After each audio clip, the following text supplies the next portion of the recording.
मुझे शुरू से ही बादलों का पीछा करना और पहाड़ों पे जाना बहुत पसंद था। तो सोचा कि क्यों ना ऐसी जगह जाया जाए जिसे बादलों का घर और धरती का स्वर्ग कहते हैं। और मैं पहुंच गया कश्मीर।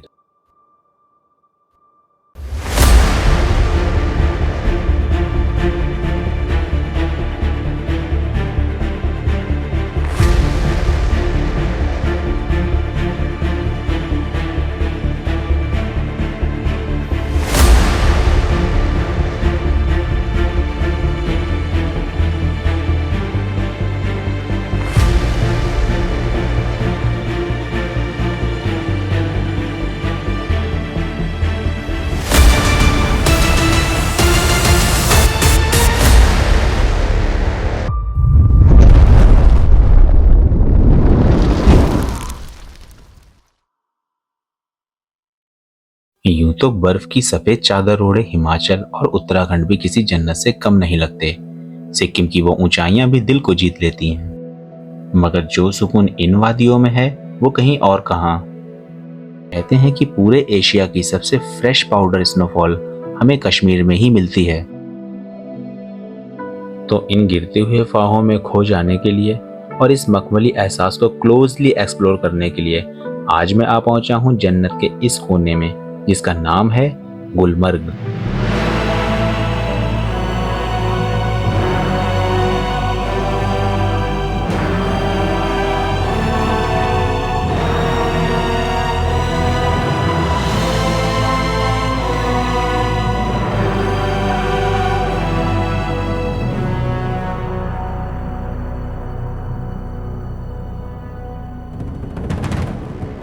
गुलमर्ग में एक बात तो पक्की है कि यहाँ की खूबसूरती जितनी जल्दी देख लो उतना अच्छा।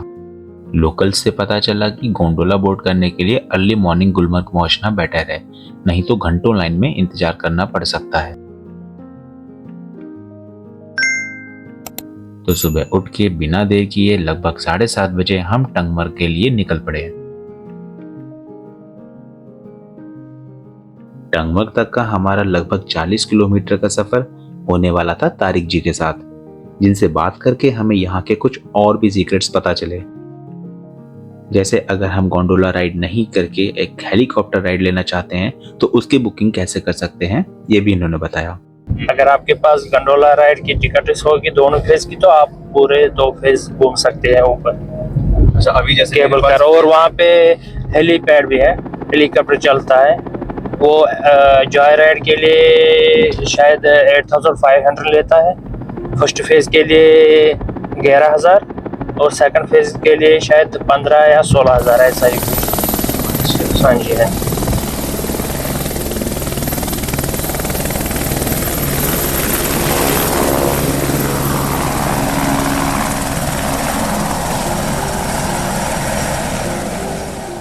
और पहलगाम में क्या क्या पॉइंट्स हो सकते हैं जो हम कवर कर सकते हैं, जो एक दिन में कवर किए जा सकें? अगर हम सुबह, जैसे आज हम सुबह सवेरे निकले श्रीनगर से गुलमर्ग के लिए, अगर हम इसी तरह पहलगाम के लिए सुबह 7 बजे या 7:30 बजे होटल से निकलेंगे तो आपको पहलगाम के जो पॉइंट्स है समर्स में पूरे ना विंटर्स में पूरे कवर कर सकते हैं। शाम के 6 बजे तक आराम से कवर कर सकते हैं। वहाँ पे यूनियन की गाड़ी लेनी पड़ती है, वो 3 पॉइंट लेती है, लेकिन विंटर्स में 1 पॉइंट बंद है। आरो वैली और बेता वैली खुला था, चंदनवाड़ी बंद था। अच्छा, और इसमें लगभग कितना बजट आ जाता है एवरेज? वो यूनियन की गाड़ी वहाँ पे चलती है, वो 3 जगह के लिए लेती है 2350 रुपीज। और वहाँ पे घोड़े चलते हैं, घोड़े पे 2-4 पॉइंट कवर होते हैं। हाँ, घोड़े वाले से जितना आप बार्गेनिंग कर सकते हो तो उसमें आपका ही फायदा होता है। वैसे लगभग एवरेज कितना पड़ता है घोड़े वाले को? कितना एवरेज पड़ता है 1500 पर हॉर्स। तो वो कोई सर्किट कवर करते हैं वहाँ पे वैली का? जी सर, वैली का पूरा सर्किट कवर करते हैं? हाँ, वहाँ पे 2-4 पॉइंट्स है, वो दिनो वैली, दाबियन वैली, पहलगाम वैली और बाईसरन, लेकिन बाईसरन तो बंद है। अच्छा, इस टाइम बाईसरन बंद है। ओके। सोनमर्ग में एक तो, लेकिन वो विंटर्स में जो वहाँ की यूनियन की गाड़ी है वो इस टाइम नहीं चलती है। वहाँ पे आगे 0 पॉइंट होता है, वहाँ तक वहाँ की यूनियन की गाड़ी जाती है, लेकिन 0 पॉइंट इस टाइम बंद है वहाँ पे। और वहाँ पे नीचे सोनमर्ग में चलता है स्नो बाइक्स और स्लेज। अच्छा। हाँ जी। तो सोनमर्ग में लगभग कितना बजट आ जाता है अगर श्रीनगर से कोई जाए तो? श्रीनगर से गाड़ी आपको सोनमर्ग तक छोटी गाड़ी सीडान गाड़ी 3000 लेती है। फिर वहाँ से आगे जाके आपको या तो स्नो बाइक करना पड़ेगा या स्लेज, वो आप पे डिपेंड है, आप किस पे एंजॉय करोगे।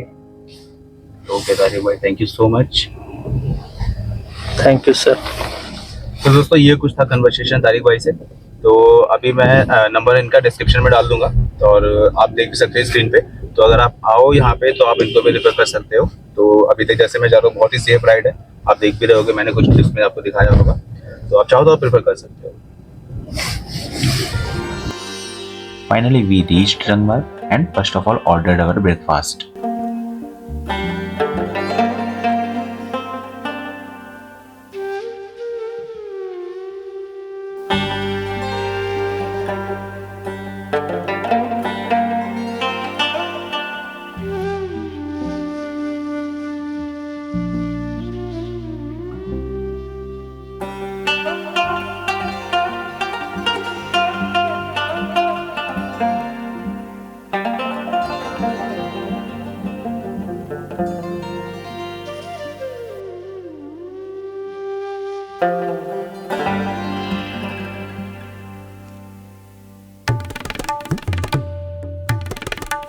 तो दोस्तों ये है यहाँ का कुछ मेन्यू।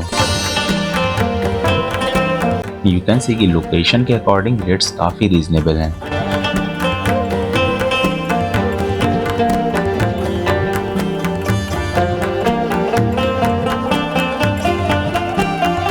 ब्रेकफास्ट के बाद हमने हायर की यहाँ के यूनियन की कैब और शुरू हुआ हमारा सफ़र उस जगह के लिए जिसका हमें बेसब्री से इंतजार था, the mighty Gulmarg.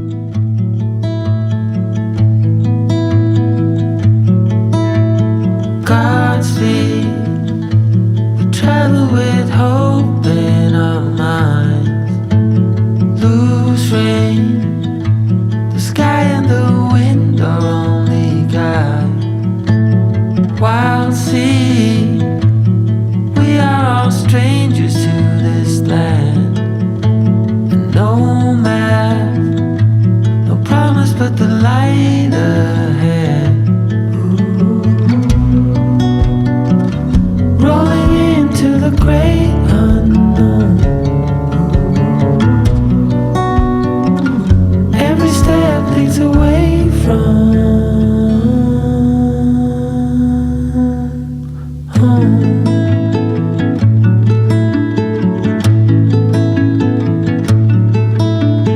New stars so bright on the edge of the night. One spark and the world begins again.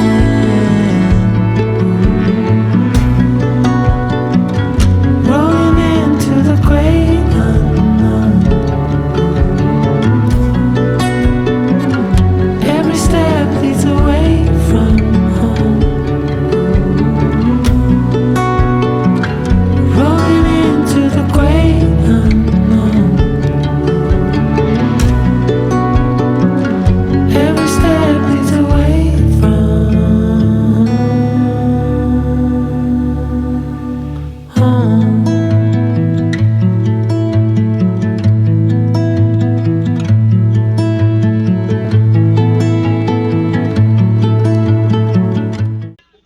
तो दोस्तों अभी मैं हूँ गुलमर्ग में और आप देख ही रहे हो कि किस कदर की यहाँ पे बर्फ़ गिरी हुई है और इसी का मज़ा यहाँ पे बहुत सारे लोग लेने आए हुए हैं। आप देख सकते हो अभी यहाँ पर अभी हम लोग के साथ में हैं कुछ लोग। तो आपका नाम क्या है? आपका? जुबैर। तो कैसा लग रहा है जुबैर आपको? बहुत बढ़िया। आपसे मिलके बहुत बड़ा मुझे लगा, आप बहुत अच्छे इंसान हो। आपको भी बहुत अच्छा लगा। और यहाँ का स्पेशलिटी आपको क्या लगे? बर्फ़ के अलावा और क्या अच्छा लगा? यहाँ पे सीनरी है, नेचर बहुत अच्छा है बर्फ के अलावा। हाँ जी। अच्छा, और यहाँ पे अगर फेज़ 1 फेज़ 2 का क्या अलग है, क्या डिफरेंस उन दोनों में आप कैसे? बहुत बढ़िया वहाँ पे, मतलब जो यहाँ पे सीन है इससे भी ज़्यादा खूबसूरत वहाँ पे है। वहाँ पे है। हाँ, बर्फ, और बर्फ यहाँ इससे भी ज्यादा। इससे भी ज़्यादा। Every step leads away from home.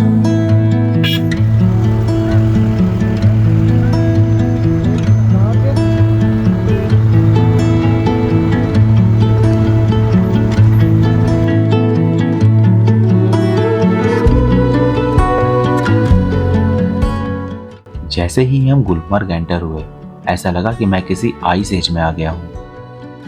हर तरफ बस सफेद चादर।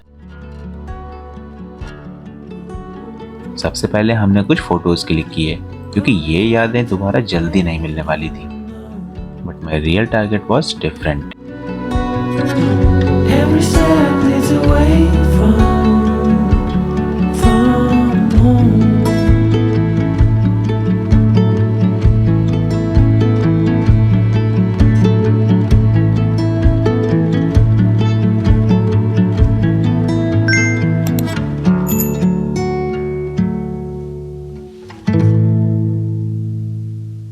फाइनली हमने रुक किया गोंडोला राइड की तरफ फेज 1 के लिए।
I was capturing a 360-degree video after reaching phase 1. तभी मेरी नज़र ऊपर पहाड़ियों पर पड़ी। The dark clouds were covering the peak. मैं समझ गया कि phase 2 is calling now. बिना देरी किए हमने बोर्ड की phase 2 की गोंडोला, जो कि अपर्वत माउंटेन की पीक तक लेके जाती है। This place is 14,000 feet high from sea level, जहां ऑक्सीजन कम और एडवेंचर ज़्यादा होता है। सो दोस्तों, अभी हम लोग निकल चुके हैं फेज़ 1 से फेज़ 2 के लिए, और आप देख सकते हो पता नहीं चला कहाँ जा रहे हैं। इधर we are going to like phase 2 और to the sky only, not sure. Okay, so दोस्तों अभी फिलहाल इस कार्ड में हम 5 लोग हैं, 3V and 2 these guys. Okay, so here you know like he Saurabh, तो ये सौरभ आप इतने साथ देख सकते हो ब्लॉग में साथ में है। और here is one gentleman. So bro, what's your name? François from France. François. False. Can you spell it, please? It's like France. Wow. François. Yeah. Okay, François. Okay. Happy to hear. So, like, how long you are here? 5 days in Gulmarg. 5 days. So, how happy you are here in Gulmarg? अच्छा है. So, will you like tell others to come to India and go to Kashmir and go? Yeah, to go to Kashmir. Don't go to Delhi. Go to Kashmir. Delhi वालों, ये आपके लिए था, सुधर जाओ। Francois के फेस की एक्साइटमेंट देख के समझ में आ रहा था कि गुलमर्ग इंटरनेशनल लेवल पे इतना फेमस आखिर क्यों है। सो दोस्तों, अभी हमारे साथ में ये 2 लोग और भी सफर कर रहे हैं। So hi, hello, what's your name? My name is Nausheen. Nausheen. Okay, And Naushad. Naushad and Nausheen. Yeah. Very nice. तो कैसा लग रहा है कश्मीर? Very nice. Awesome. आप लोग यहीं कश्मीर में मतलब कितना दिन आए हुए हैं भैया? Second day. सेकंड डे है। तो इससे पहले कहाँ पे गए? Indore. We are from Indore. Okay okay, great great great. Gulmarg, bye.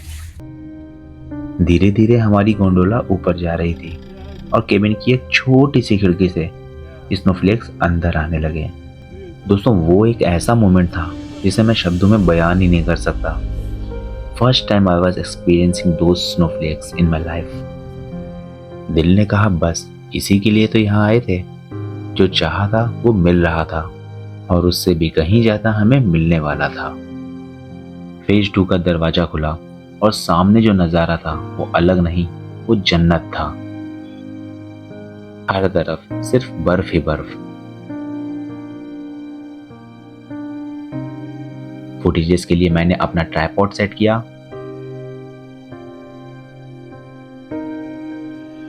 और उस लाइव स्नोफॉल को डीपली फील किया। फेज 2 पे कदम रखते ही एक पल के लिए सब रुक सा गया। मेरे चारों तरफ या तो आसमान था या सिर्फ बर्फ। ऐसा लग रहा था मानो फ्लाइट आसमान में ही कहीं पे लैंड करा के चली गई हो।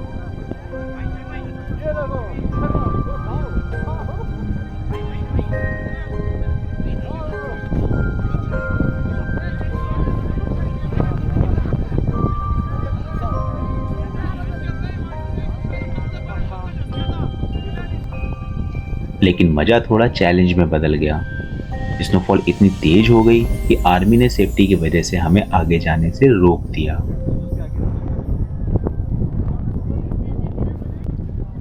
दो घंटे एंजॉय करने के बाद हमने वापस फेज 1 पे आने का डिसाइड किया।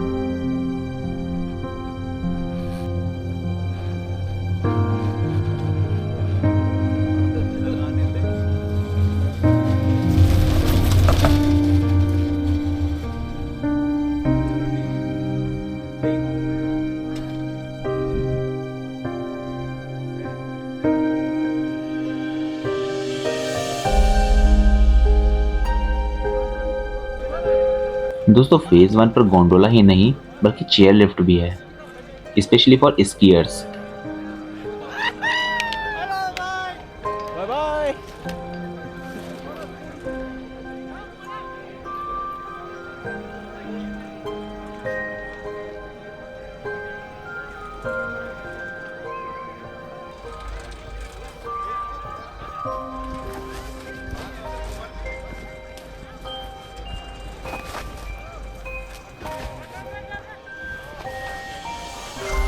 इतनी बर्फ है नीचे जाने के लिए, समझ सकते हो आप क्या लेवल की बर्फ होगी।